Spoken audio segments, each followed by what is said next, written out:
Hello everybody, my name is Paige Tiedemann, and today I would like to read you some of my book. It's called Corbin, The Raven's Time, and it's spelled Corbin,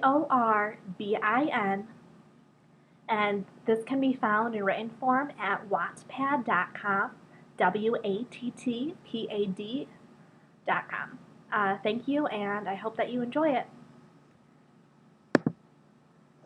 Alright.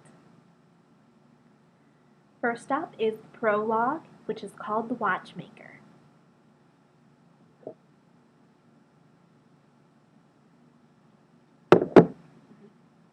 We waited for the boy. Many have prayed for him to come.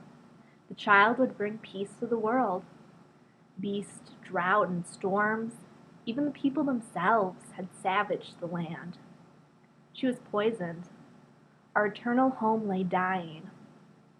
There in the sky hung the eastern star. Her light shone, dusting its luminescence towards the endless seas to the shores of glass, then reflecting her light on the sands over majestic peaks of ice holding last mysteries, to finally give herself to shimmering light to the towers of steel. When the clocksmith looked up, the star's light glazed over his pale flesh and twinkled on his metallic spectacles. His eyes were hard and tired. Squinting all day at the minuscule inner workings of his profession left the clocksmith with early wrinkles lining his face. His hair had been slicked back tight against his oversized head. The clocksmith had few people to impress, yet his slight mother instilled in him an incessant desire of cleanliness. This reflected upon his workspace. To a display out front the neat piles of trinkets and mechanisms arranged in the back. All spotless. This order caused a mangy gray ball of fluff to stand out, even in the dimming light. I doubt I could tempt you with some milk, so you wait patiently for dinner? The ball of fluff meowed in disgrace. It then proceeded to sprawl itself out on top of the clocksmith's work. Very well, he exclaimed with a sigh. Come on, you dreadful thing.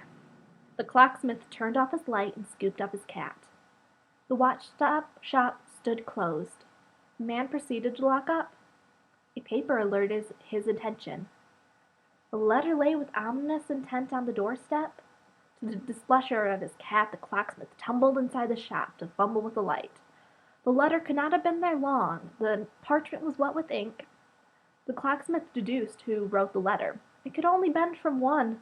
The words read, Many nights ago we foretold of a child. The fates bless us again, old friend. He is coming.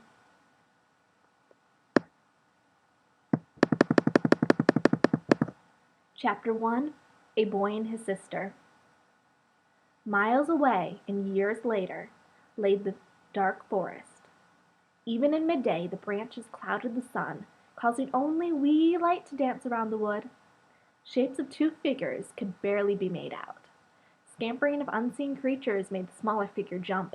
She huddled closer to her brother. I do believe it was your idea to come along, the dark-haired boy with olive skin noted, mocking his small companion. Afraid the nasty lizards will gobble you up? Child straightened her back, glaring at her tormentor. She quipped back, I'm not afraid.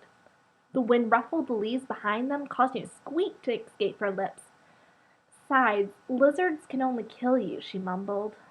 The ghost people are only a story, little one. He was regretting letting his little sister tag along. Even on a quick foraging trip it was dangerous. Her bright green eyes were widening with fear. He had to agree. It was rare for any wind to make it past the overgrowth. Shaking the idea out of his head, he smiled. Now he was being silly. Soon they would be back in the safety of town. Their mother's arms, soft and warm, would soon be around them. The smell of dinner on the table and logs on the fire was on his mind. The pleasing sound of the river separating the wilds and civilization already rang in his ears. The two had not much farther to go. When the noise of something crashing through the brush startled him out of his thoughts, he tensed. The noise was not the kind a lizard would make. It was too much noise for any other animals. The little girl's eyes still focused forward. She wasn't aware of the noise. Hey kiddo, he smiled playfully. Race you back home? Your legs are longer. I get a 10-second head start. Fears forgotten, the little one's clumsy legs sprinted her back home. Smiled at her innocence. His sister had yet to be hardened by life. As he headed off to find the source of the ruckus, he prayed one day to be so naive.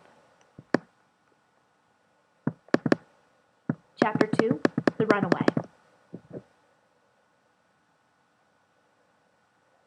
Not that much farther, not that much farther. The mantra rang in the girl's ears. Her golden hair snagging on a twig. Still she was stumbling on, throat aching with thirst. She drove on. 7 days had passed. At least she believed it had been 7 days. The golden-haired girl was finding it hard to tell. There had been no sky since her trek began. She knew there was people out to find her. They were going to bring her back. Fear gripped the girl. Fear was not new to her. Ever since her family was slaughtered for not following orders, she lived in fear. Before her escape, she was forced to hide her fear. She had to smile and wave. Before her escape, she was forced to hide her fear, smile and wave, convince the world all was well. This new fear meant independence. This new fear was freedom. Water. The sound of water bubbling brought her back to the now. The girl's steps picked up. Water was close. The smell saturated the air. Its taste lingered on her tongue. She needed it. The water was life. The water meant she could go on. The water was freedom. Her feet started to sink in the mud. That had to mean the water was close. Cursing the thickness of the brush surrounding her, she was going towards the sound of running water. Before she knew it, the mud thinned. Water was moving around her, covered in water up to her waist. She took shaking hands to scoop up the water into her mouth. It's warm, she exclaimed to herself in shock. The water flows from the springs of the volcano mountains. Of course it's warm, a voice chuckled. The girl nearly jumped, nearly a foot in the air, causing her to splash around her. She stared at the boy who snuck up on her.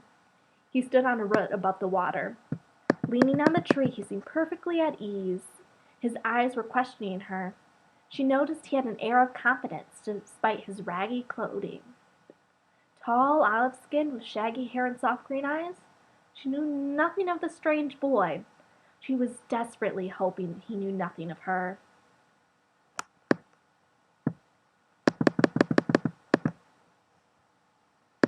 We'll take a pause there and we'll start some other time. All right, thank you.